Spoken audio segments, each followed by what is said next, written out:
శ్రీరామచంద్ర శ్రితపారిజాత సమస్త కళ్యాణ గుణాభిరామ సీతాముఖాంభోర్హ చంచరీకో నిరంతరం మంగళమదనోతు ఆపదామపహర్తారం దాతారం సర్వసంపదాం లోకాభిరామం శ్రీరామం మోక్షదంతం నమామ్యహం.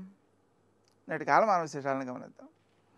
స్వస్తి శ్రీ చాంద్రమాన నందననామ సంవత్సరం దక్షిణాయనం వరుష ఋతువు శ్రావణ మాసం కృష్ణపక్షం బుధవారం.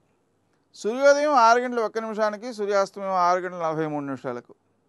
తిథి షష్ఠి ఉదయం 8:59 వరకు. నక్షత్రం అశ్విని రాత్రి 3:45 వరకు. వర్జన్ రాత్రి 11:18 నుంచి 1:05 వరకు. దుర్ముహూర్తం ఉదయం 11:57 నుంచి 12:47 వరకు. అమృతకాలం రాత్రి 7:45 నుంచి 9:32 వరకు. రాహుకాలం బుధవారం కాబట్టి మధ్యాహ్నం 12 నుంచి 1:30 వరకు. నేటి విశేషం శీతలావ్రతం, అలాగే ప్రదోషం.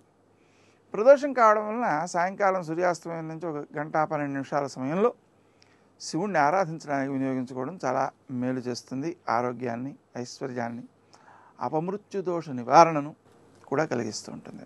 శని దోష నివారణను కూడా కలిగిస్తూ ఉంటుంది. శీతలావ్రతాన్ని ఆచరించడం వలన జ్వరబాధలు తొలగిపోతాయి అని చెప్పి మనకు శాస్త్ర నిర్దేశం. ఆమె జ్వరాధిష్టాన దేవత అని అంటారు.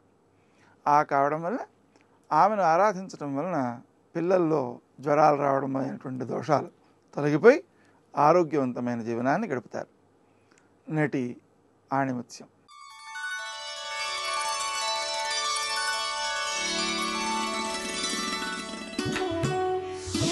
ఆలోచనను కానీ ఆవేశాన్ని కానీ వెంటనే వ్యక్తం చేయకూడదు.